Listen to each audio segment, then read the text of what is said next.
Hierdie is Sê dit soos dit is.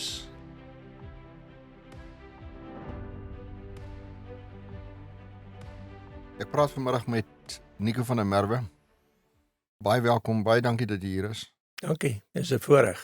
As ek jou periodiek as vriend aanspreek, dan is dit omdat dit maar deurglip. Want so praat ons maar. Net kortliks iets oor jou. Ek gaan nie alles dek nie, want dan gaan dit 'n groot deel van die podcast opneem. Na jou studies het jy en jou vrou Anita gemeenskapsapteek vir 6 jaar, min of meer. Ja. En toe vestig julle die HES groep van maatskappye. Ja. Julle fokus is op gehoor gesondheid. Die grootste diensleweraar op in hierdie veld in Sub-Sahara Afrika. Ek kan getuig van 'n baie spesiale besigheid wat julle het. Iets wat ou nie sommer raakloop nie.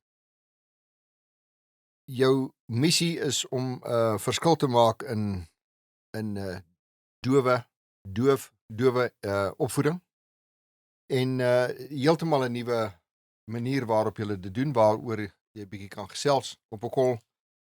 En julle het wêreldwyd verskil gemaak in die weg van die tradisionele wyse van opvoeding vir dowes.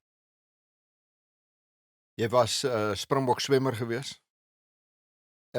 Jy het sporttoekennings gekry, nasionaal sporttoekennings, meegeding buite Suid-Afrika en verskeie besigheidstoekennings.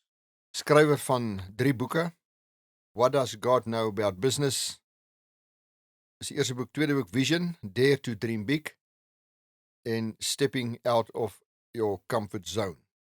En dan het jy onlangs vir my 'n boek persent gegee, 'n boek met baie oop bladsye, Discover God's Amazing Rhythm in Your Life. Ek wil jou storie hoor. Ek wil die storie begin waar jy apteek bedryf, want hierdie is bietjie entrepreneurskap stories. Jy begin 'n ding doen en in jou is daar hierdie groot kreatiwiteit, maar jy begin op 'n plek en dit lei jou na iets toe. Ja. En maar jy begin nie waar jou droom eindig nie, jy begin op 'n ander plek. Ja. Tel 'n bietjie daai storie. Ek dink ons moet begin my dae op universiteit. En na skool as ek nou universiteit toe gaan swat en interessant, my pa het vir my gesê, my seun, as jy net 2 vakke kry vir jou eerste jaar. En nou dit is 'n baie gevaarlike ding om te sê, want ek het hom presies 2 vakke gegee, chemie en fisika, die 2 moeilikste vakke. Ek het dierkunde het ek gedop en plantkunde het ek gestaak, want daai dae het jy R49 van jou klasgeld teruggekry as jy staak voor Augustus. En op R15 'n maand toelaag was R49 baie geld. So, die feit dat ek 'n jaar gedop het, dis 'n bysaak. Maar dit was 'n baie belangrike tyd in my lewe, want ek het toe in 'n motorhuis gebly met daai opwipdeure in Potch. Met die groot gewig in die binne. Korrek. Ja. En daar het ek gebly en daar het ek geweet van koue. Kyk, Potch in die winter, en daai wind wat waai. Dit was ongelooflik. Maar ek het nie geld gehad vir beter verblyf. En honger. Nou is ek 18 jaar oud, ek is op universiteit, ek het R15 'n maand en ek wil sê in 'n koffie en daai dae in 'n toasted cheese het jou 35 sent gekos, en sê ek maar, jy weet, dan het ek nog net 15 sent vir die dag hoor. So ek het redelik dit maar nou geknyp. En tog kan ek jou sê, ek dink dis een van die grootste vormingsaspekte wat in my lewe gebeur het, om swart te kry. Maar kyk, as dit net goed gaan, vriend, dan weet jy en ek, ou groei nie, jou karakter groei nie, jou kop word groot, jou beursie word dalk vet, maar dit is bad news. So, dit het my daai dae al hart gegee vir mense wat swaar kry. Mense wat honger is, mense wat deur moeilike tye gaan. En ons het vandag baie mense in en om 'n ou in jou familie wat deur moeilike tye gaan. So, ja. Kan ek jou onderbreek? Ek begin hierdie onderhoud en sê ons praat van die entrepreneurskap gedeelte, die is nou in praktyk. Jy sê nee, kom ons vat hom bietjie terug. Ja. En ek is baie bly jy het dit gedoen. Ja. Maar en ek hoop nie ek spyt te orde nie. Jy het ook ek dink jy het ook moeilike kinderjare gehad. En ek wil jy nie 'n bietjie daaroor gesels nie, Ja. want nou vat ek jou nog 'n bietjie verder terug en ek is dink hierdie is net so belangrik. Kyk, my pa was in die versekeringsbedryf, het baie goed gedoen by Old Mutual. Maar onthou nou in die 50er, 60er jare, het mense nie die gevaar van sigarette of van drank besef nie. En uiteindelik het hy alkoholist geword. En dit was nag in ons huis. So ek het eintlik skool gehad en ek het universiteit met nog 'n groter passie gehad.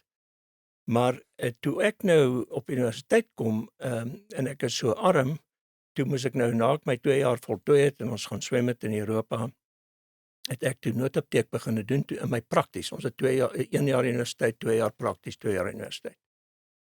En tydens my prakties het ek toe noodapteek begin doen want ek het R35 'n maand in die dag gekry en in die nag tot 11 uur elke aand, 7 dae 'n week of tot 10 uur het ek R250 gekry. En om 'n lang storie kort te maak, ek het vir 8 jaar het ek tot 11 uur, 10 uur en later toe as apteker 11 uur elke aand gewerk. 7 dae 'n week, 365 dae 'n jaar. Maar tydens hierdie my eerste jaar prakties sê hulle vir my hier's 'n apteker dame wat se pa nou net oorlede is en hulle het geld nodig. Sal ek omgee om tot 11 uur te bly in plaas van 10 uur? Ek sê verseker, want dis nog R2.50 ekstra. En hier loop hierdie vrou in met hierdie rooi pak en so, en laat ek net sê, op daai stadium, onthou nou ek het nou wit skoene, wit kouse, wit safari pak aan. Tipiese apteker. Kortbroek, absoluut. Kortbroek safari pak. Absoluut. Ja. Ouens wat nou hier na luister dink is baie snaaks, né? En ek groei toe 3 weke al in 'n snor. Ek het 'n ligte kop gehad, glo dit as jy wil. En hierdie vrou loop in en hulle sê dit is Anita de Kok en ek sê welkom hier by ons, aangename kennis. Ek dink, dis nogal 'n nice girl. En sy sê haar eerste woorde vir my was: "Wat is daar onder jou neus?" Vriend, daai aand 11:30 staan ek voor die spieël en skeer hierdie snor wat ek 3 weke aan gewerk het af. En 'n maand later het ek haar gevra om te trou. En ons is Maar Nico, ek wil net sê, bietjie weet wat ek van Anita ken. Ja. Verbaas dit nie dat sy so reguit jou daai vraag. Wat ek net sê. Onthou wat 'n mens in die begin aantrek. Begin jou later in die lewe irriteer. En ek sal nooit vergeet dat toe sy dan sê ek, Lappie, dis nie wat jy sê nie. Dis hoe jy dit sê. Moet jy so reguit wees? Ja. Man, dis hoe ek dit doen. Tot ek een oggend in die Bybel lees. Ek hou my stilte tyd in Engels, so ek gaan 'n paar kwotasies in Engels doen. You can consider it an honor to get a straight answer. En net daar het ek haar aanvaar vir dit wie sy is, daai reguitheid. Ja. Partymal nog steeds 'n skok. Maar dit is 'n bysaak. In elk geval, om 'n lang storie kort te maak, ons is toe getroud en ek is toe terug Potchefstroom vir 2 jaar. Toe het ek nou gegaan van 'n garage wat ek gebly het in die heel beste woonstel en sy R300 'n maand as apteker gekry by die staat en dit was baie geld vriend daai dae. En ons bly in hierdie woonstel en in my finale jaar in Julie kry ek 'n oproep. Meneer van der Merwe, ek sê ja, daar is nou landlyne, né? Hy sê ek is konstabel so en so en hy was 'n ongeluk by julle huis. Ek sê wat het gebeur? Sê nee, jou pa het jou ma geskiet. Ja. Dit was 'n storie maar. En het nie gesê my ma is toe oorlede nie en ons jag toe van Potchefstroom. En laat ek net sê dis interessant dat 'n mens dink natuurlik dan wat is jou rol en wat het jy bygedra tot hierdie hele ding, maar my pa se storie was dat hy was verwerp as 'n kind gewees. En hy het nooit die geleentheid gehad wat ons vandag het om na terapeute toe te gaan of sielkundiges en psigiaters nie. En hy het nie geweet hoe om daai pyn te verwerk nie, want hy het my altyd vertel hoe sy suster en sy broers hom eintlik mishandel het. En hom geslaan het as hulle hom toesluit in die badkamer en hy spring deur die venster. Ek dink nie hy was 'n engeltjie nie, maar dit is 'n ander gesprek. As hy deur die venster spring, dan wag hulle vir hom en slat hulle hom met planke.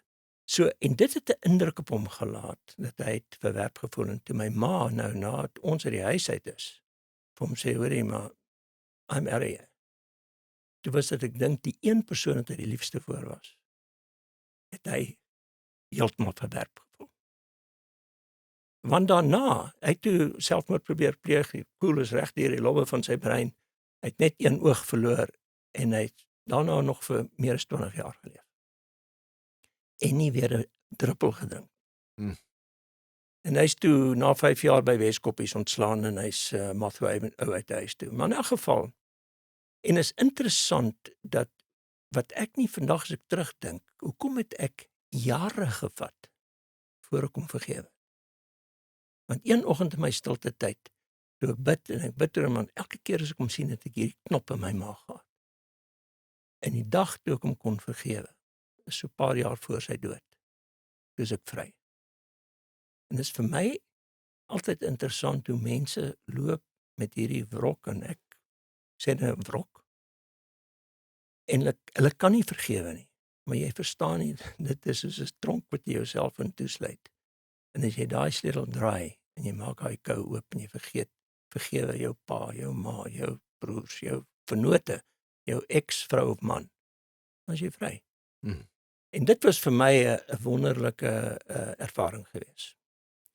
Ja, so ons is toe Maar klaar al daai goed, ek het eerste keer wat ek in jou kantoor ingestap het, was daar wat is hierdie masjiene wat pinballmasjiene. pinballmasjiene. Ja, Daar was 'n baie smart pinballmasjien in jou kantoor. Ek kan dit baie goed onthou. Dis baie jare terug. baie. Dit was een duidelik wat gekoop is vir die doel. Hy het daar gestaan, want ek dink, het jy dit daar gesit dat jy dat mense kon jou vra wat soek hierdie ding hier, en dan jy, want jy het groot geword by daai goeie. Ek het groot geword by pinballmasjiene, vriend. Ek was 'n absolute pinballkampioen geweest, want onthou Buite die plaaslike kafee gestaan en pinball speel nie meer aan. ja, pinball en ook snoeker in die Hellenic Hotel daar in Kerkstraat. En ek het alles in my vermoë gedoen om uit die skool uit nie skool te gaan nie. So dan slip ek nou uit die skool uit, ek en 'n pel van my, en gaan speel ons snoeker. En die eienaar van die Hellenic se kind was in Seenshoër gewees. Dan bel hy die hoof, en dan kom al die onderwysers ons daar uit, en dan gee ons 6 van die bestes. Jy weet, maar volgende week slip ons maar weer, en gaan speel ons maar weer 'n game. So, maar ek dink, dit was 'n interessante tyd vir my as kind, want ek was in 7 skole gewees, en baie van die goed, weet jy, verander van skool na skool, dan mis jy goed, soos byvoorbeeld jou tenses in Engels. Dit het ek ergens gemis, en ek het my hele skoolloopbaan moes ek maar dit self opmaak, watter kant ek gaan en hoe ek dit doen. Maar dit het ou sterk gemaak. Ja, dis baie spesiaal. Dankie dat jy dit deel, Nico. Nou is jy in praktyk. En praat bietjie oor daai 6 jaar, wat vat jou na die volgende fase? Kyk, en toe ek klaarmaak met aptekerswese, toe wou ek eers gaan aansoek doen. Onthou, Anita het nou klaargemaak, sy toe, ons is toe Pretoria toe, ons het vir Louise gekry, ons dogter, terwyl ek op universiteit was, en sy is gebore, en ons kom Pretoria toe, en sy moet nou na die kinders kyk, en Nico is amper op pad, klein Nico, hy is nou Nico die 3de, en Nico die 4de is ook al daar, maar in elk geval, en ek begin toe, ons koop toe apteek. Julle 40.000 betaal vir die apteek, is net voor die oliekrisis. En ek koop hierdie apteek, en ek kom na 'n paar jaar agter, maar weet jy wat, dis nie vir my nie. Ek kan nie pantyhose, panne, potte verkoop tussen die pille deur om 'n bestaan te maak nie.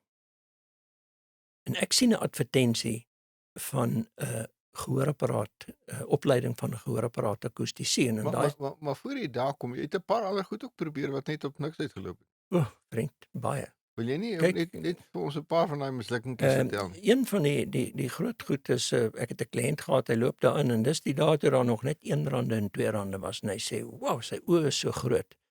En hy sê, "Man, ek het nou net 'n ou by die hoompie gesien en hy haal 2 sulke groot rolle note uit, R1 en R2." En hy sê vir die ou, "Maar hier, hoe loop jy met daai geld?" Hy sê, "Ek verkoop snoek." Ek sê, "Maar dit is 'n ongelooflike geleentheid." Ek bel vir snoekies in Potchefstroom en ek sê, "Hoeveel snoek het julle?" Hulle sê, "Ons het 249 bokse." Ek sê, "Ek vat alles, ek kom nou met my Peugeot." Ons jaag deur na snoekies toe in Potch. Ek pak my hele kar vol gerookte snoek en ek reël met die slagter. Min het ek geweet, jy kan nie vleis en vis saam in dieselfde koelkas hou nie, dis die reëls. Maar wat nou, wie steur hom nou aan reëls? En ons sit die snoek in hierdie ou se koelkas en my vernoot, ou Keith, en Keith sê hy sal dit verkoop. Maar ek moes geweet het, want Keith was eintlik werkloos, hy het op 'n jy weet, op 'n trust geld geleef.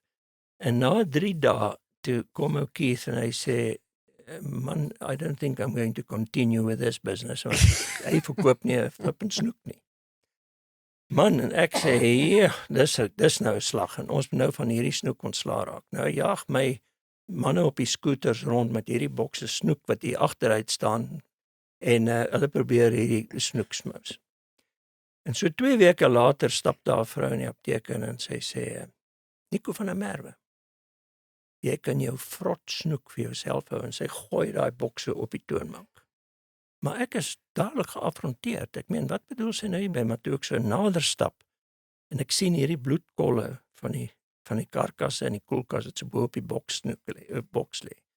En ek vou daai snoek so oop en die drade sit so binnekant. Vriend, toe weet ek, nou het ek droog gemaak.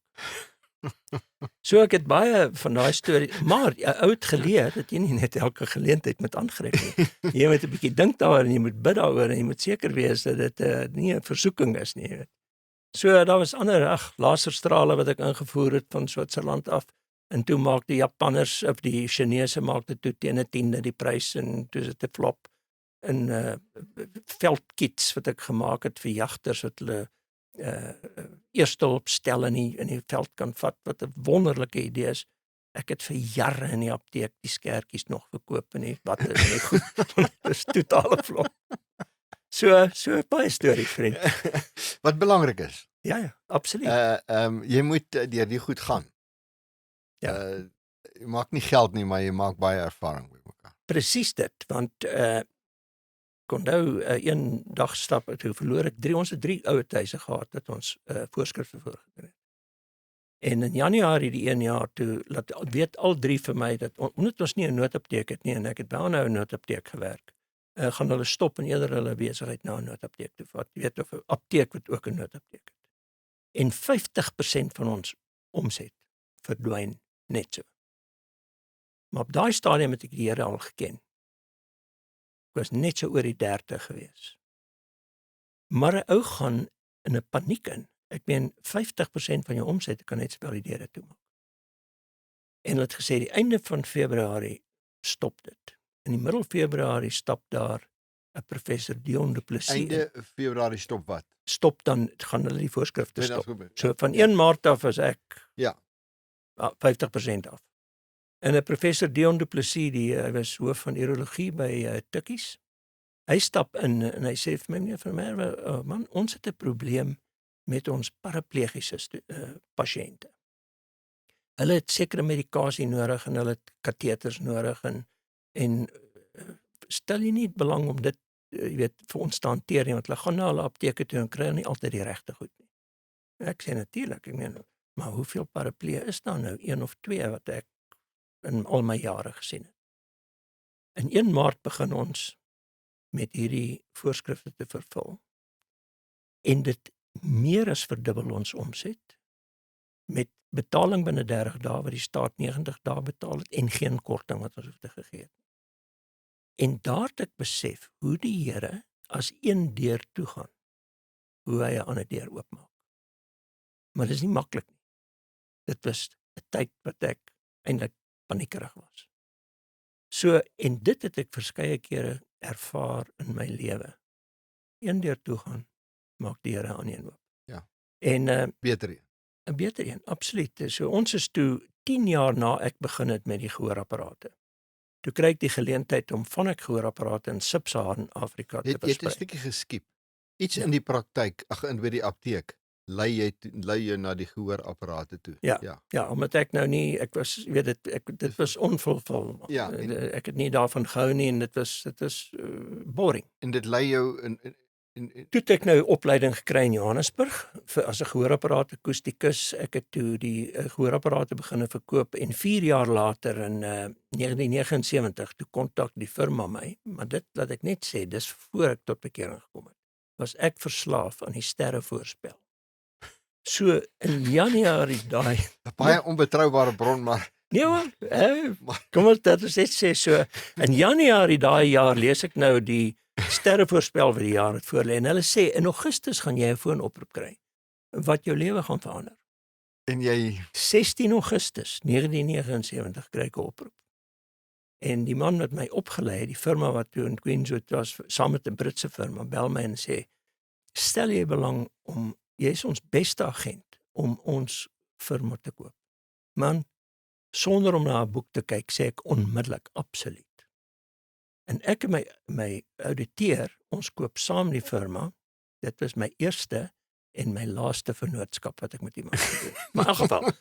So, die sterre was reg, maar hy leen toe 3000 by die bank en ek leen 3000 en ons koop toe hierdie firma wat vandag as 'n HES bekend staan vir R6000. okay. Maar vriend, dit was 'n nagmerrie. Ons het ons gehoorapparate laat diens in Engeland. Nou op daai stadium was dit so 3 weke wat dit gevat het om 'n gehoorapparaat reg te maak in die mark wêreldwyd. En ons stuur dit dan met lugpos Engeland toe, dan binne 4 dae is dit daar, maak dit reg en stuur dit weer terug. So 10 dae, so ons was binne die merk gewees. Maar dan vergeet ons bodes om die lugpos seël op daai blou seël wat jy kan onthou, op die pakkie te plak. Dan gaan hy met die boot. Dan se 3 maande met die boot Engeland toe en dan sê die Engelse, maar if it came by boat, it's got to go by boat, dan stuur hulle dit weer met die boot terug. So die pasiënt het 6 maande gewag. Maar wat het ek daaruit geleer? Dat dit het my uiteindelik gedryf. Ek was eintlik op my knieë en sê, Here, help my. Ek aanvaar U en U moet my nou help in hierdie situasie. En 5 jaar later, toe ek die geleentheid kry in 1985 om Vonnek te versprei, sê die Here vir my, jou swakpunte van die verlede moet jou sterkpunte van die toekoms wees. En toe ek by die fabriek kom, sê ek, daar's 4 goed wat ek wil doen. Nommer 1, die beste produkte. Sê hulle wel, ons het die beste produkte, op daai stadium is ons nommer 5 in die wêreld. In grootte, maar is vandag by verre die top vervaardiger in die wêreld. Tweedens wil ek die heel beste diens gee. Ek wil 'n 24 uur diens gee en ek weet hoe die ouens om die tafel gelag het. En hulle sê dis nie moontlik nie. Ek sê ek wil 'n 24 uur diens gee. As die ou vandag sy apparaat inkom, moet hy hom môre kry. Ek sê derdens wil ek hê julle moet al my agente wat ek gaan werf, oplei by die fabriek, want daar is geen opleiding in Suid-Afrika. Ek sê en vierdens het ek besef, ek moet die heel beste mense kry wat vir ons werk. En dit is tot vandag toe, is dit die 4 pote van die tafel waarop ons maatskappy gebou het. So vandag is dit 'n eendagdiens wat vandag inkom. Jy kan enige plek in ons oorinstituie in die land instap op 'n maandag. Dinsdagoggend het ons die produkte, dinsdagmiddag gaan hy uit en woensdagoggend het jy weer jou gehoorapparaat terug. By tye van die plekke kan jy dit sit en wag, jy het die ervaring daarvan dat 'n ou kan sit 'n koffie drink en dan herstel jy apparaat. So, ja, 'n amazing leerskool.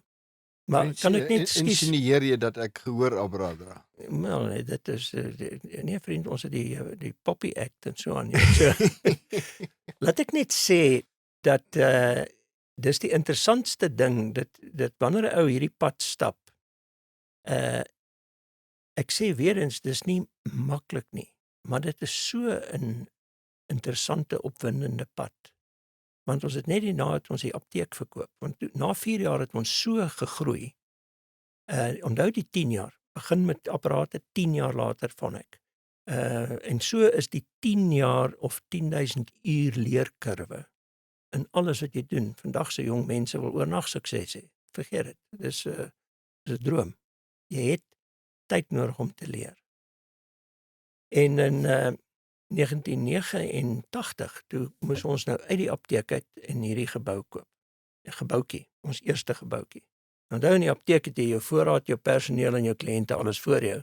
Nou moet ons na hierdie gebou gaan oor 3 vloere en ek weet nie lekker om hierdie ding te bestuur nie, maar ons staan voor die gebouetjie en ek sê vir die agent, wat is die prys? Dis waar jou hoofkantoor vandag is. Korrek.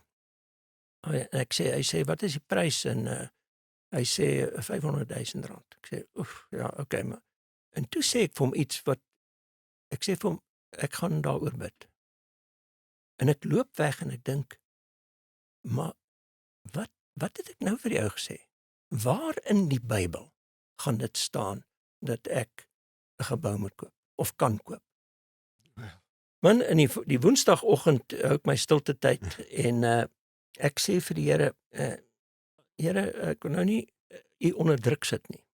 Maar ek moet vandag weet of ek daai gebou moet koop of nie. Want Vrydag, asof hy dit nie weet nie. Vrydag gaan ek met my familie Botswana toe. So hulle moet vandag die papierwerk regkry dat ek dit môre kan teken. En ek is jammer, maar kan nie net vir my sê of ek dit moet teken, ek moet koop of nie. Daai stadium werk ek deur die 1 jaar Bybel. En my stukkie wat ek daai oggend lees, is uit 2 Konings 6 uit. Wat sê, and the seminary students went to Elijah and said, Sir, our dormitory is too small. Can we go and build a bigger one down by the Jordan River where there are plenty of logs? And they say, yes, you can go. Vriend, en in daai oomblik het ek daai vertwyfeling in my hart. Nou onthou nou wat sê Jakobus 1 vers 5. Sê as jy wysheid kort kom, moet jy die Here vra. Maar en hy sal dit met graagte vir jou gee, maar as jy hom vra, moet jy dit met vertroue doen. Jy moet dit in geloof doen, want as jy dit nie doen nie, dan is jy soos 'n golf wat deur die wind heen en weer gewaai word. Die een Engelse vertaling sê, and such a man will be unstable in all his ways. Maar daai vertwyfeling in my hart, en ek gaan sit die oggend by die ontbyttafel en die kinders was nog in die huis en ek sê, kyk, groot meneer, jy weet, kyk hoe die Here my vanoggend gelei in die tussentyd, het ek geen sekerheid nie. En toe ek so opkyk, en die trane loop so oor my dogter se wange. En sy sê, "Hi pa, is die Here nie wonderlik nie?" Ek dink, wow, daai bevestiging. Ja, die Here is wonderlik. Ek het ons nou net gevra is, jy moet my help. En so het ek verskeie van hierdie goed, ons die gebouetjie gekoop en net daarna het die Here my hierdie visie gegee om 'n verskil te maak in doweonderwys en net daarna voor die verkiesing in 1994, 'n jaar voor dit, beteken ek sê, Here, maar wat van die land, wat van die toekoms? En hy neem my duidelik na Jesaja 54. Want ons wil weet, moet ons uitbrei, moet ons afbrei, wat almal sê, jong, laaste ding wat jy nou moet doen is uitbrei. Vat my in Jesaja 54 toe die eerste paar verse wat sê, maak groter jou tent, sprei uit jou tentpenne. Strengthen the stakes, soon you're going, do not hold back, soon you're going to burst by the seams. And do not fear, you will not stand ashamed. En ons koop die volgende geboue, en dis waar verandering, en ons is nog steeds in die uitbrei. Want laat ek net sê, wanneer die Here jou 'n belofte gee, staan dit vas. Die beloftes het nie 'n vervaldatum soos olies nie. Dit staan vas. Ek skryf dit op braasplakke, ek giet dit in beton, want dit staan vas. Maar dit moet my herinner, want ek twyfel dikwels. Was dit, het ek reg gehoor? En dan het jy. Want is nie omstandighede is nie die werklikheid nie. Die woord is die werklikheid. Julle het vandag hoeveel kantore nasionaal, vriend? 27 Ja. Gehoorinstitute. Dis die gehoorgedeelte, maar die ding, en jy het daarvan gepraat, maar ek wil net bietjie meer besonderhede. Hoe vat hierdie ding jou na jou reis van die verskaffing van gehoorapparaat na onderwys? Ja. vir dowes? Kyk, die Here het 'n sin vir humor. Ek het vroeër sê ek het skool gehad en ek het universiteit gehad. En maar uit 'n sin vir humor, ou moet oppas wat jy haat, want soos Anita altyd sê, sy haat kos maak en sy weet sy gaan eendag in die hemel in die kombuis werk. So, ou moet maar versigtig wees met hierdie goedjies. En in 1992 toe borg ons, dis nou 2 jaar voor die verkiesing, toe borg ons die eerste bymekaar kom werkswinkel vir hoofde van skole vir dowes. Onthou, dit was ook nou ons mark gewees, oor die kleurgrens. En ons het nog geborg daar in die Kruger Wildtuin. En tydens hierdie kongres het hierdie mense, het ek uit die hoofde gesê, maar dowes wat gebaretaal gebruik, spandeer 12 of 14 jaar op skool, gaan uit, dan kom hulle terug en sê, maar hoekom was ons so lank op die skool gewees? Want ons kan nie hoor nie, en onthou, as jy nie kan hoor nie, kan jy nie praat nie. As jy nie kan praat nie, kan jy nie lees nie, of baie moeilik. Daarom is die Bybel vir dowes baie eenvoudig, 3-4 lettersinne. En hulle sê, dis eintlik hooploos. En ek het daar weggegaan en gedink, maar ja, wat het ons eintlik hier gedoen?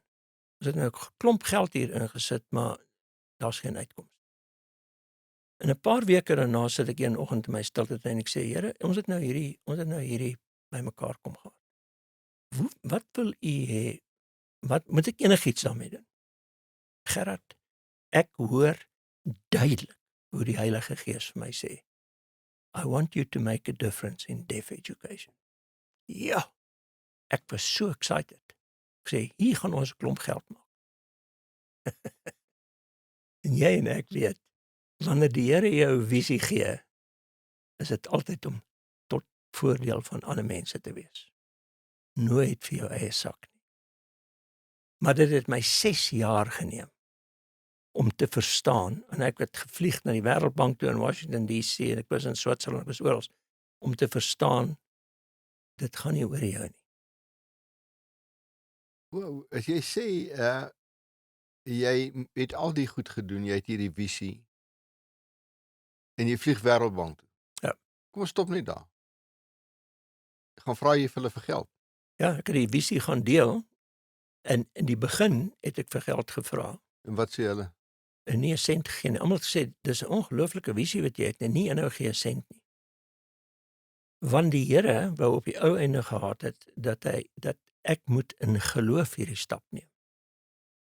Om 'n lang storie kort te maak, 6 jaar later kom daar 'n dame wat op 'n wonderbaarlike manier oor my pad met die naam van Dr. Maura Clark. Sy was afgetrede skool vir dowes in Engeland, waar die dowes gepraat het.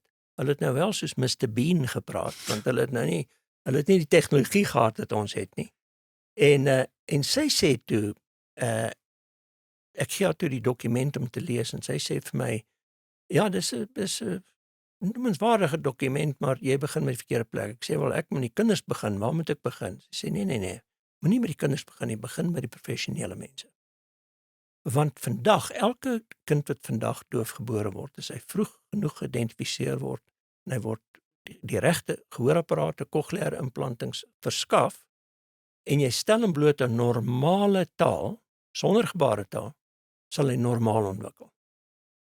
Ek sê tog van, ja nee, hulle praat snaaks en hulle het baie min gehoor. Sy sê, nee, the language is caught, not taught. En wat doen hulle in skole vir dowes? Hulle sal sê, what is this? Dan sê die kind, glas, dan sê hy kan praat. Maar jy leer nie jou kinders so nie. Alles is in konteks, kry jy glas op die tafel, of wat dit ook al mag wees. Toe sê ek, sal jy my help? En sy sê, toe goed, en hierdie dame, sy was in uitdaging, sy was toe al baie na by die 70's, en sy was tougher as my vrou, vriend. So ek het die twee in my huis gehad, en ek het dikwels in die kortste eind getrek, maar dit is nou 'n bysaak. En toe besef ons na 2 jaar, dat ons het 'n behoefte vir 'n opleidingsfasiliteit. 'n eduplex, 'n educational complex. Maar hoe begin jy? Hoe het jy 'n opleidingsfasiliteit, maar jy het nie 'n model om vir die onderwysers of vir die audioloë of jou studente te wys nie. So, maar nou moet ons 'n skool hê, maar ons gaan 'n unieke skool hê. Ons gaan 'n normale skool stig Eduplex, en met normale kinders, en ons gaan 2 tot 3 kinders, dowe kinders, in elke klas inneem. Met 'n klaskamerassistent, met die ondersteuning. So vandag het ons 840 kinders in die skool, 70 is doof, en hulle kan almal praat. Normaal, inteendeel, een van ons dowes wat gematrikuleer het, hy's nou in hy was die eerste dowe om toegelaat te word om medies te doen in die geskiedenis van die mediese bedryf in Suid-Afrika. En hy's nou in sy doktersjaar. So toe sê ek van Morek, why would people send their children to a school with our deaf children? Want ek weet, tradisionele dowe onderwys is 'n baie lae standaard. Onthou wat jy gesê het met my pa se verwagting was 2 vakke en ek het dit vir hom gegee. Die onderwysers by die skole van dowes is dikwels baie lae verwagtinge van die kinders, want hulle kan nie praat nie, hulle kan nie hoor nie. En daarom, die kinders wat uitgaan, is nie dat hulle enigstens verskil van ons kinders nie, hulle het net nie die geleenthede gehad. Toe sê ons gaan nou hierdie skool bou wat ons toe gedoen het, en van daai dag af het ek nie een persoon gevra vir geld. En die Here het vir my mense gestuur, wat 20 minute met my praat en my dan $1 miljoen gee. Nie rand nie, dollar. Nie een keer nie, verskeie keer. Want Spreuke 21 vers 1 sê, dat die hart van die koning is in die hand van die Here. Hy stuur hulle gedagtes, soos water in 'n lyf hoor. En dit kan ek van getuig. Dit gesien keer op keer op keer. Vriende, is baie merkwaardig. Daai ding, dis nie die einde van die storie nie. Die ding het verder gegaan. Ja. Julle model gebeur internasionaal nou. Ja. Dis reg, ons het mense nou al opgelei. Ons het dan ook 'n Eduplex Training Institute, wat ons mense van 47 lande al opgelei het. Ek dink die grootste veer in ons hoed, kan ek sê, was net voor COVID, het ons 25 mense van Saudi-Arabië gekry, wat 1 week lank by ons skool kom spandeer het. Nou, dis ook in 'n mate 'n sin vir humor wat die Here het, né? Stuur hy 'n moslimland, moslimpersone na 'n Christen skool toe, om opleiding te kry.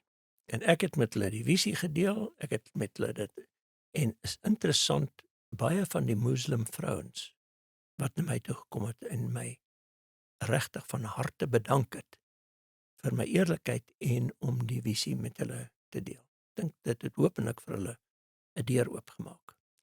Maar kan ek net sê dat toe ons het eers die voorskool gebou, en akoesties behandelde klasse en so aan, in die heel beste tegnologie in die wêreld, ook klaskamerversterkingsstelsels en so aan ingesit.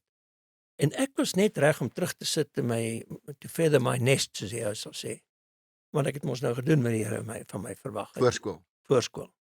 En 4 maande daarna te sê die ouers van die normaalhorende kinders, maar wat van 'n laerskool? En ek sê, ja, 'n laerskool, ek meen, waar gaan ek geld kry vir 'n laerskool? En ek vlieg Switserland toe en ek sit in 'n vergadering en hulle het vir my gesê, jy praat nie oor die laerskool nie. En ek sit in hierdie vergadering van hierdie stigting. Daar die stigting, Swiss stigting. Ja. Want 2 van die broers het net sê van wat die eienaars van Phonic. Toe ek met hulle die visie deel van die skool, toe gee hulle elkeen $1 miljoen of $1 miljoen op daai stadium vir die skool wat R8 miljoen was en dit toe verander na 12 miljoen toe die rand so verswak in 2001 en ons kon die voorskool bou. Sonder dat ek hulle gevra het. En toe ek nou 4 maande later vlieg Switserland toe na ons meneer Mandela die skool geopen en het gesê what you are doing here is changing tragedy into triumph. En dis presies wat ons voor staan. En toe vlieg ek oor en hulle sê moet net nie praat oor 'n laerskool nie, want ek sê wel ouers vra my oor 'n laerskool.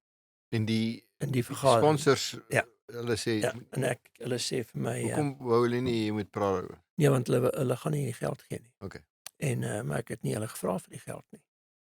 En terwyl ek sit so om die tafel, die ou verwelkom almal en hy sê, what about the primary school? En ek sit so terug, ek dink wel. Wie vra die vraag? Die voorsitter. O, ja. Hy vra vir die mense, O, ja. vir almal in die raad. Ek sit terug, ek dink wel, ek het niks gesê nie, want ek is opdrag gegee om nie 'n woord te sê nie. Hulle sê nie, hulle stem saam, ons moet kyk na 'n laerskool. Wat gaan dit kos? En ek het al my berekeninge gedoen vir die eerste 6 klasse. En ek sê dit gaan 800.000 Swiss frank kos op daai stadium 5 of 6 miljoen rand. En hulle sê jy het die geld. En ons kom en ons bou binne 4 maande 8 klasse. Hulle het geld vir 6 gegee, ons bou 8 klasse met hulle geld. Want dit is belangrik as 'n Christen, jy moet under promise and over deliver. In elk geval, maar interessant, wanneer jy geld het jy nie geloof nodig. Wat se geloof het ek nodig as ek geld het? Ek doen dit net, ek gaan aan. En dit was presies dit met die voorskool en is presies dit met die eerste klompie klasse. En toe sê die mense, maar nou moet ons die oorseese besoek, ons moet nou die skool klaar bou. Wat gaan dit kos? Ek sê dit gaan omtrent 15 miljoen kos. En hulle sê hulle sal dit gee. En ek staan een middag terwyl hulle die beton in die fondasies inpomp. Ek kry 'n foonoproep. En dis een van die oorspronklike donateurs en hulle sê wat gesê het hulle sal ook die geld gee vir die res van die skool. Hulle sê I believe a church is using your facilities. Ek sê ja, van die begin af, ek het dit nooit weggesteek nie. Hy sê dit mag nie. In Switserland gebruik kerke en politieke partye nie skole nie. Jy vra die kerk om te gaan en ons betaal vir alles. Vriend, ek sê vir hom, weet jy wat, dis jou geld. Jy doen daarmee wat jy wil. Maar dis my skool. En ek gaan nie in die kerk vra om te gaan nie. En in 'n oomblik stop hulle die geld.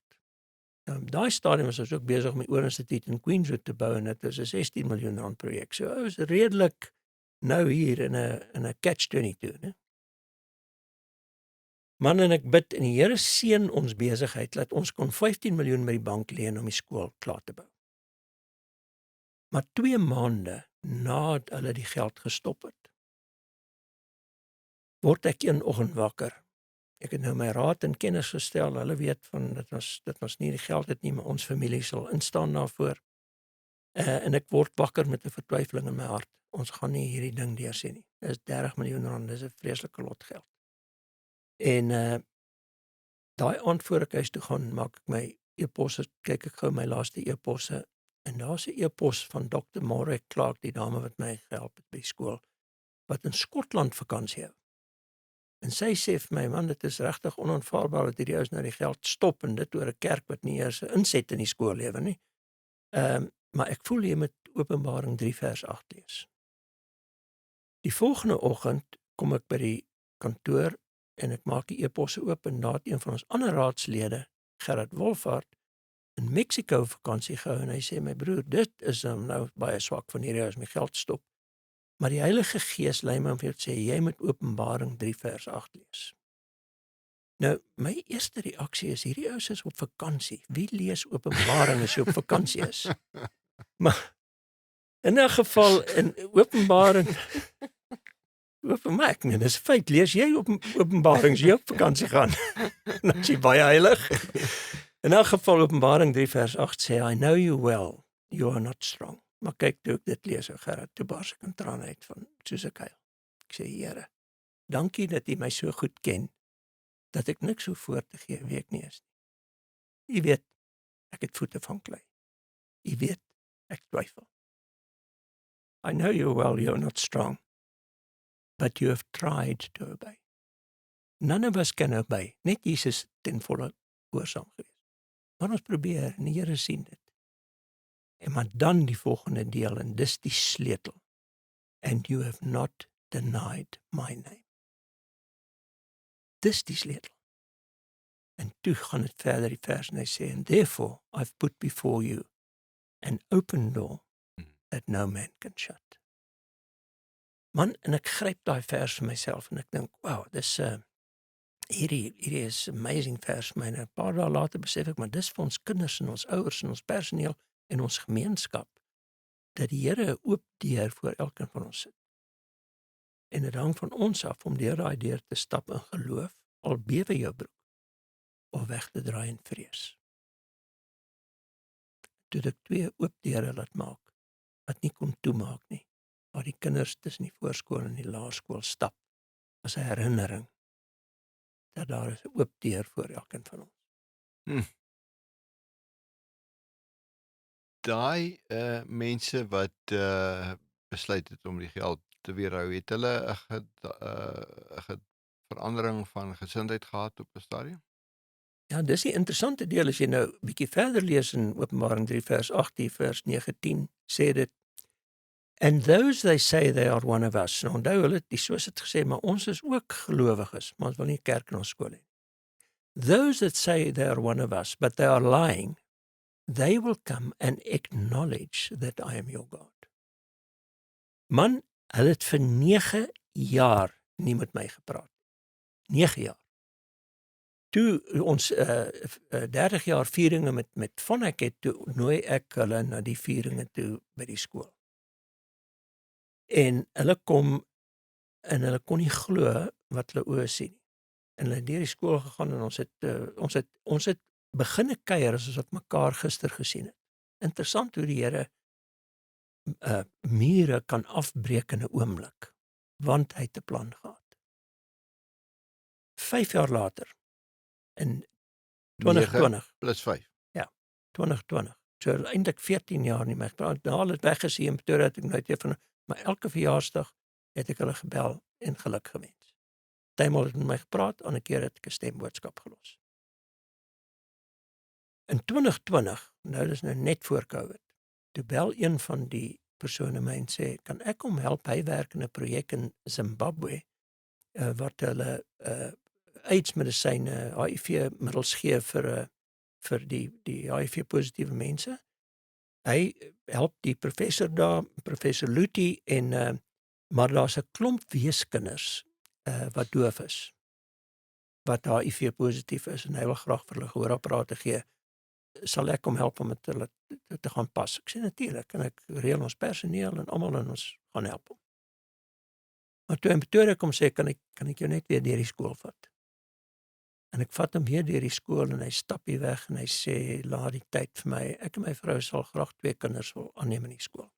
Ons het heelwat ouers wat dowe kinders, want ons het van die 70 dowes is 40 op beurse. Want hulle kan dit nie bekostig nie. Hulle is die armstes van die armstes. Wit en swart. Ons gaan 2 kinders aanneem en hy gaan terug Switserland toe en hy plaas R1 miljoen oor. En net daarna, toe COVID begin, toe kry ek 'n oproep van 'n ander raadslid wat hier was, wat ook die geld gestop het. Hy het op 88 emigreer Griekeland toe, uit Switserland uit Griekeland toe, op 88. Op 90 het hy vir hom 'n nuwe girl gekry, maar dis 'n ander gesprek. So, en hy bel my en hy sê, what is happening with the school? I am not sleeping at night. Onthou wat ek gesê het oor Spreuke 21? Die hart van die koning is in die palm. Hy laat 'n man, en op daai stadium is hy 92, dat hy nie slaap nie, dat hy hom wakker maak in die nag en dat hy bekommerd is oor die Egypte. Ek sê vir hom, wel, ons het op hierdie stadium 127 kinders wat nie hulle fooie kan betaal nie, want die ouers het hulle werk verloor. Kan nie sê jy is 'n Christen skool en skielik as 'n ouer nie kan betaal nie, skop jy hulle uit nie. Nee, dit werk nie so in my boek nie. Hy sê, los dit vir my, kyk wat ek kan doen. Hy samel R10 miljoen in 3 maande. Wat ons vir elke ouer wat instap sê, dis klaar voorsien. Moenie bekommerd wees nie. En die een persoon wat vir my gebel het en die geld gestop het, hy het nou al miljoene gegee, en teenoor gee elke jaar R2 miljoen vir die Eduplex. Om kos te voorsien vir die wat nie kos het nie, om die skoolfooie te dek vir van ons dowe kinders. Elke jaar 2 miljoen. So as dit nie 'n wonderwerk is, hoe die Here mense se harte werk nie, sal ek nie weet. 14 jaar nie met my gepraat. Wow.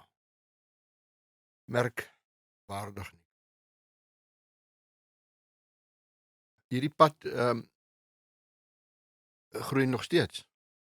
Ja, kyk, na die laerskool klaar gebou is, was in 2007.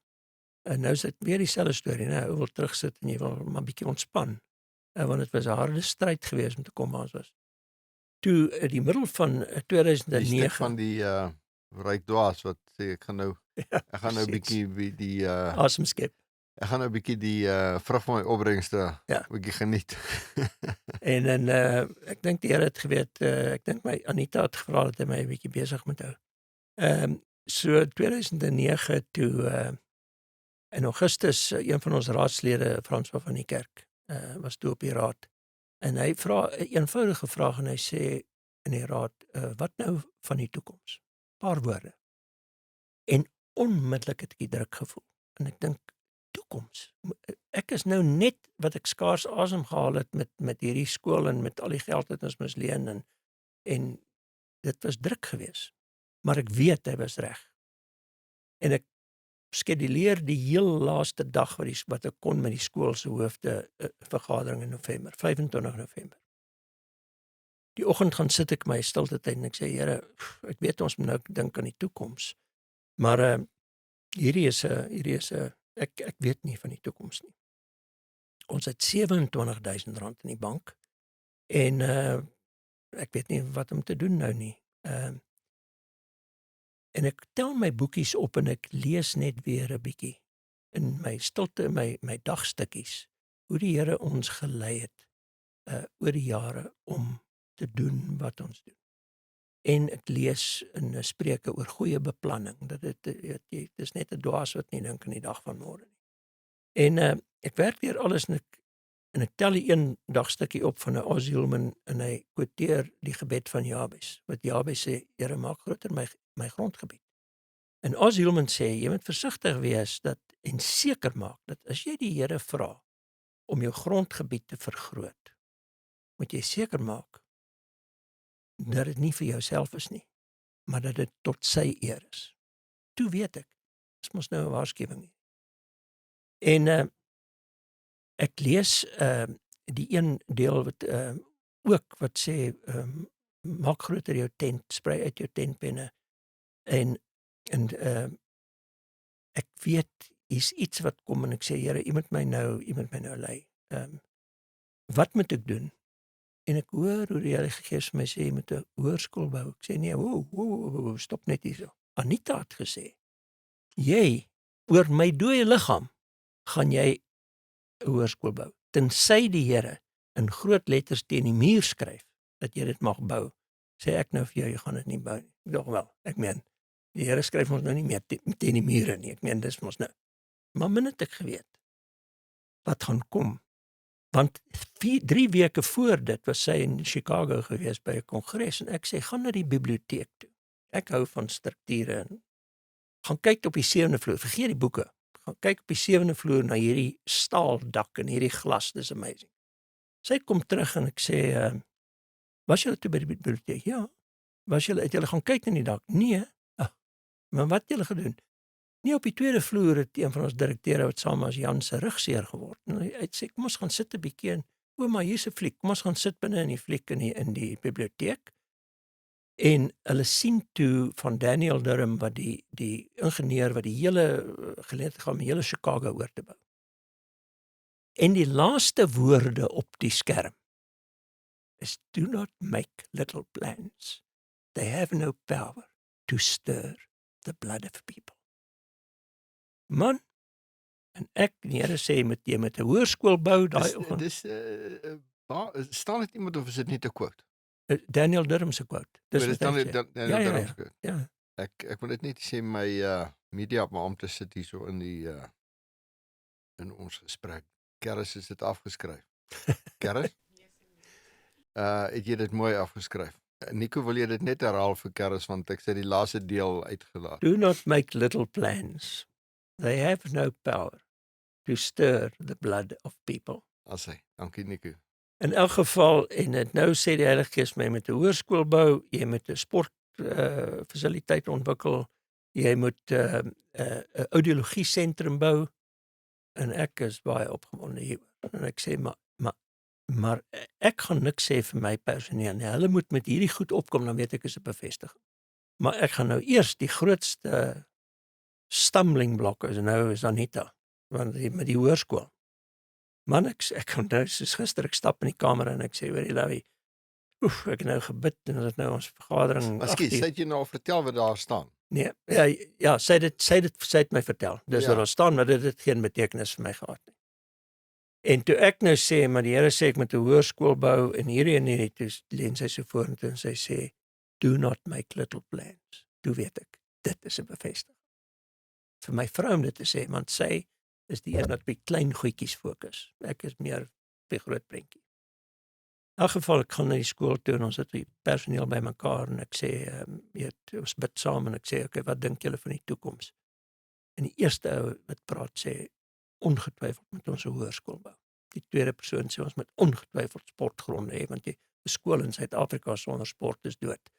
En die ander een sê, maar ons moet 'n audiologie sentrum bou. Presies hoe die Heilige Gees my gesê het. En toe het ons begin, maar die geld het nie gekom nie. En ek onthou iemand kom in begin van 2010 en hy staan bo by die personeelkamer en hy kyk so uit en hy sê, waar gaan jy die hoërskool bou? En hulle soek 'n nuwe projek om aan deel te neem. Dis maar die bloute uitgekom. Ek sê, nee, hier op die rugbyveld. Hy sê, maar dis die laerskool se rugbyveld, maar waar gaan die kinders speel? Ek sê, nee, dis 'n detail. Moenie my met details pla nie. Ek sal later daaroor bekommerd wees. Hy sê, nee, maar hierdie blok hier so, hoeveel huise is hier? Ek sê, 27 huise. Hy sê, hoekom koop jy dit nie uit nie? Ek sê, R1000 'n huis, ek het net R27,000. Hy sê, nee man, hoeveel het jy nodig? Ek sê, nee, 50 miljoen. Hy sê, nee, jy dink nie groot genoeg nie.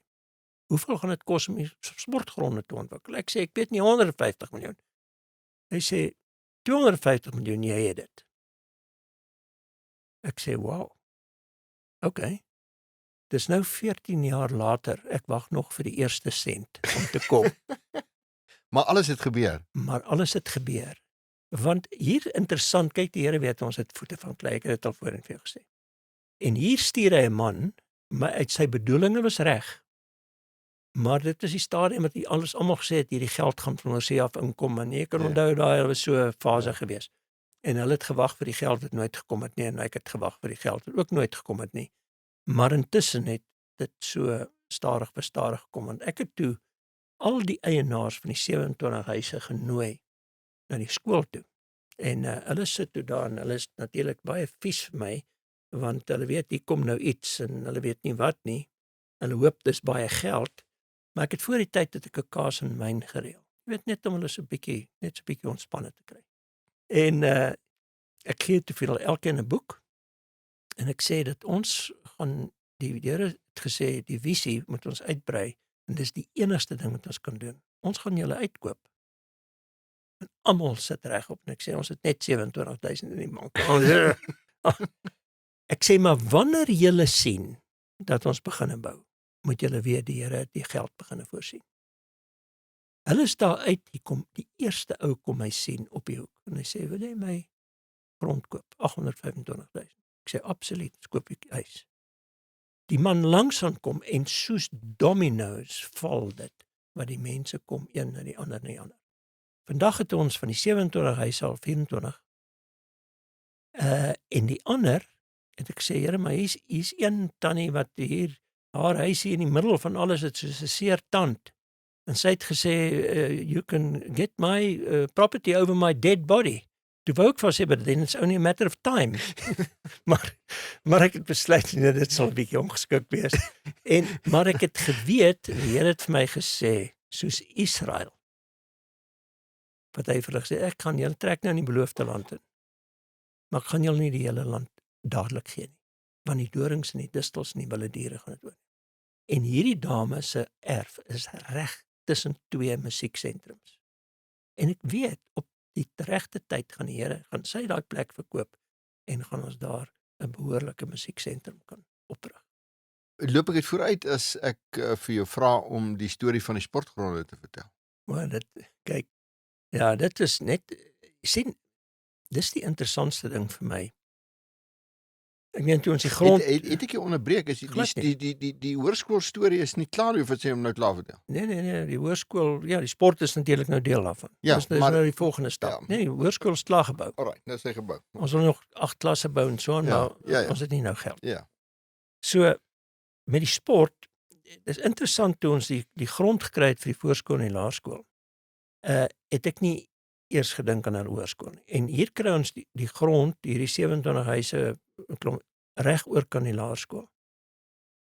Maar reg langs dit, net oorkant was daar 'n 9.4 hektaar park by die Eduplex. Wat ons beginne sê het, maar hierdie is ideale sportgronde. En maar dit behoort aan die stadsraad. En die ANC stadsraad op daai stadium, minister Ramaphosa was nog die burgemeester. Die een wat nou Eskom minister is. Korrek. Elektrisiteit, ja.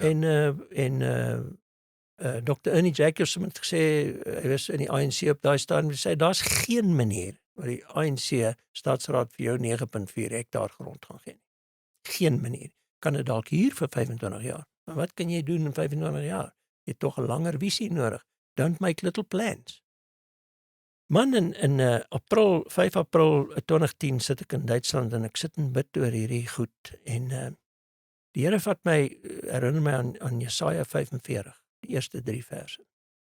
Wat sê, I will open the gate, the door. I will open the door. Toe onthou ek nou van my oop deure, ne? I'll open the door. En ek sê, Here, maar waar gaan ek die geld kry vir al hierdie goede soos 'n berg voor my? Hy sê, and I will flatten the mountain. Wat ek quoteer uit Sagaria 4 vers 7. I will flatten the mountain. And I will break down the city gates. En toe ek dit lees, toe weet ek is die sportgrond. And I will give you the dark treasures, hidden in secret places. Toe weet ek, dis Swiss geld. Ek het net nie geleer dis my Swiss geld nie. Dis die enigste. En so that you, en dan gaan hy aan en hy sê, so that you, ek gaan al hierdie goed doen. Die deure oopmaak, die berg gelyk maak, ek sê jou voorsien, so that you may know that I'm your God. Man, en ek nooi hier by 2013, nooi ek die burgemeester. Councillor Ramaphosa, en daag daarop, wat 'n aangename man. En ek het 5... 'n funksie in die middag gewees. Nee, ek het hom spesiaal genooi na die in die oggend, met 5 dowe kinders van uit squatterkampe uit, wat ons oplei, met hulle ouers, om met hom te kom deel wat dit beteken om deel te wees van Eduplex. Maar ek sien terwyl hulle praat, iets het hom ontstel. Hy het net so voor hom gekyk. Nou weet ek nie, is dit 'n ou simpel grappie wat ek gemaak het, of wat ook al, maar hy staan toe op na die tyd toe hulle klaar is, en hy sê, what you're doing here is very commendable. I want to give you 200,000 rand out of my mayoral fund. Toch toe, ek is nou nie ondankbaar nie, ek is baie dankbaar vir elke sent wat ons kry, maar dis nie my doel nie. Ek wil hom verby die hoërskool ry wat toe aan aanbou was, en ek wil hom die sportgrond nog in wys, want ek wil hom vra, wat is die moontlikheid om die sportgronde te kry? Ons ry toe met sy kar en op die sportgronde het ons 'n tent mooi uitgesit, was in Augustus, was nogal koud met sop en langs aan 2 toilette, en ek het al die planne uitgestel. Ek het tot 'n ou gehad, sy skoene na die tyd sou skoonmaak, sy in sy kar klim, en ek meen, hy loop deur hierdie gras wat so lank is. Ek kon sien terwyl ek praat oor die planne, hy stel nie belang nie. Wel, hy het gelyk as vir nie belangstel nie. Hy sê toe op staan vir my, are you finished? Ek sê, yes. Hy sê, can I see you in private? En hy loop om die tent, en toe hy om die tent loop, Gerard, begin hierdie man huil. Hy huil so, dat hy homself druk tussen die 2 toilette in. En hy draai om en hy sê, it's because of people like you. Ja, ek wil sê, wat 'n emosionele middag. 5 mal. Hy kom uit, ek hug hom, ek huil. Saam met hom, ek weet nie waaroor ek huil nie, maar ek huil saam met hom. Hy sê toe, can I tell you my story? My mother was illiterate and she had 8 children. And people like you brought us food. And people like you brought us clothes. And sent us to school. And sent us to university. And we have 8 postgraduate degrees between the 8 children. In fact, my one sister is the vice president of the Citibank in New York because of people like you. Today is payback time. In daai oomblik, toe ek hierdie man se hart sien, toe maak dit nie meer saak al hierdie straatname wat verander wat my so kwaad maak, en ek weet nie waar's Duncan en hierdie en daai nie, en ek sien sy hart. Hy sê, in 1 maand bring ek my uitvoerende komitee, 15 wat daar opdaag. Dieselfde oggend was dit die onluste in Marabastad. Ek sê, so shouldn't you be in the command center? Hy sê, they will always riot, but this is the future. Do it, give them exactly the same tour as you gave me. Om 'n lang storie kort maak, hulle spandeer 3 ure daar, middagete, ons het almal saam gebid, en toe laat 'n paar maande daarna, toe skenk die hele stadsraad van Pretoria die grond aan Eduplex. 9,4 hektaar in die middel van Pretoria. Maar dis nie die einde nie, want met die skenking het hulle toe vir ons gesê, ons kan solank begin met die grondwerke en met die omhein van die grond. Dit was een van die voorwaardes. 7 jaar het dit geneem voor die grond op ons naam was. En ons het 35 miljoen rand spandeer voor die grond oorgeplaas. Mense het vir my gesê, man, jy simpel. Hoe kan jy soveel geld spandeer en die grond is nog nie op jou naam nie? Wat van as meneer Malema môre inkom en hy kom vat die grond? Ek sê, dis nie my probleem nie. Want die Here het gesê, hy gaan die stadshekke afbreek. En my geloofstap was om te sê, as hy dit gaan doen, ek moet nou begin en bou. En dis presies hoe dit gebeur het. Ja, en daai stukkie grond is baie goed ontwikkel. Dit is baie goed ontwikkel. Wow, wat 'n pragtige getuienis. So, jy die sportgrond, dus die hoërskool is klaar, die sportgrond is klaar. Wat toe nie? Audiologie sentrum is klaar gebou. Onthou nou, ek het in die begin gesê, ons is eintlik 'n opleidingsfasiliteit. En ons het nou in die Eduplex Training Institute het 'n hele program oor how to be a better teacher. Want die interessante ding wat ons begin besef het, dat omdat ons so gefokus was ook op die dowes. So vir 'n dowe as jy hulle onderrig gee, boonbehalwe die tegnologie, het ons gesien maar die tegnologie wat ons in die klaskamers ingesit het, baat die normaalhoornis. Die aksent op luistervaardighede baat die normaalhoornis. Die organisasie, die klein groep en die klein groep ontwikkeling en hoe jy jou kinders sit en hoe jy jou klaskamer uitlê, baat die normaalhoornis tot so 'n mate dat ons gesê het, maar wag 'n bietjie, ons kan dit nie vir onsself hou nie. Ons moet hierdie goed deel. How to be a better teacher. En ons het besef dat daar's soveel natuurlik briljante skole in die land, maar ons het soveel skole wat daar sekere goed is wat nie in plek is nie, wat die onderwysers nie weet hoe om 'n klas te organiseer nie, hoe om visuele stimulasie vir al jou kinders te gee nie, hoe jy jou klein groep onderrig doen, ensovoorts. So, ons is besig daarmee en ons het al honderde mense opgelei in die land en seminare gehou om hulle te leer hoe om beter te doen. Dit wat jy doen, net beter te doen. En soos die een getuienis wat ek net nou aan kan dink, is 'n onderwyser wat gekom het en gesê het, hy het besluit dis sy laaste werkswinkel wat hy bywoon. Dan gaan hy die onderwys verlaat, want hy het geen visie vir die onderwys nie. En sy getuienis is, toe hy daar weggaan, toe sê hy, sy hele kop is geswaai. Hy het 'n visie vir onderwys in ons land wat skrik vir niks. En hy gaan verseker nie uit die onderwys uitgaan nie. En dis op die ou einde presies wat ons wil hê. Vir mense 'n visie te gee. Daarom moet ons fasiliteite wat ons hulle aan blootstel. Onthou, dit gaan nie oor die bakstene nie, Gerard. Dit gaan oor die program. Dit gaan oor jou mense, dit gaan oor die kinders. Bakstene kan elke skool is gebou van bakstene, meeste. So, dit's nie waaroor dit gaan nie, maar dit wat ons hulle wys en dit wat ons geskep het, was tot die beste van ons vermoë en jy was al deur die skool gewees. So, dat jy vir mense 'n visie gee. As hulle teruggaan, sê hulle, nou weet ek waarvoor ek kan streef. What does God know about business? Ja. Wat weet die Here van besig? Alles, vriend. Alles. Kyk, toe ek daai boek geskryf het, het ek gesê, ek moet 'n rekord los vir my kinders en vir my kleinkinders. Hoe goed die Here was, hoe ons hom gesoek het in ons familie, hoe hy ons geantwoord het en die verskil wat dit kon maak. So daarom het ek daai boek geskryf en om die normale ou in die straat, die besigheid is eintlik elkeen van ons, die Here, ons het elkeen ons eie besigheid wat ons mee besig is. Hoe hy met ons elkeen kan omgaan.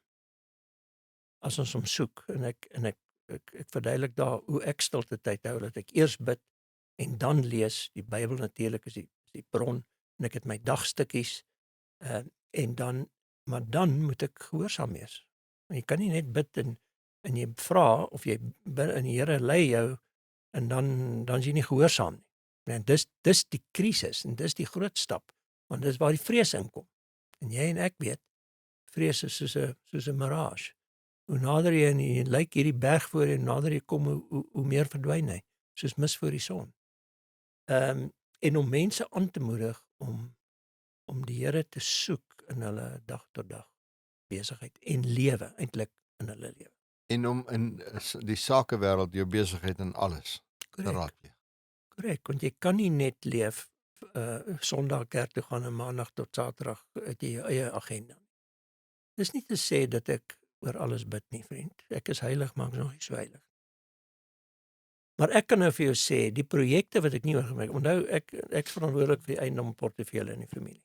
Ons het hierdie plek, om jou voorbeeld te noem, in Sandton gekoop. Ek meen op Sandton draai 85,000 karre 'n dag wat daar verbyry.